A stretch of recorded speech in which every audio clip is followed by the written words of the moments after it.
أيام عن موقعة الكأس يتجدد الكلاسيكو بين الرجاء والجيش في نفس المكان مع اختلاف في المسابقة. نزال رفع من درجة تأهب السلطات الأمنية التي جندت عناصرها بتنسيق مع إدارة المركب الرياضي محمد الخامس تحسبا لأي طارئ قد يفسد العرس الكروي سواء داخل أو خارج أسوار المركب. اجتماعات تنسيقية باش تكون واحد خطة ديال تنظيمية محكمة باش تدوز الأمور في أحسن ما يرام.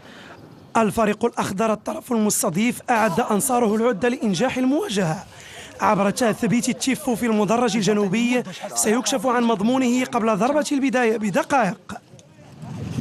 تقريبا شي 10 ايام وحنا خدامين ان شاء الله ودونا ما باش طلع تقريبا التيفو شي 30,000 درهم.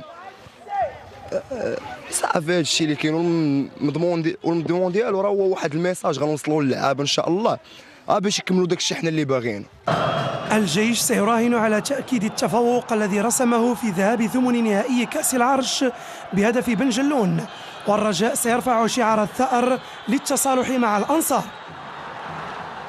وفي انتظار ما سيؤول إليه هذا اللقاء، الدورة الثالثة من البطولة الوطنية تحمل صدارة أولمبيك خريبكا.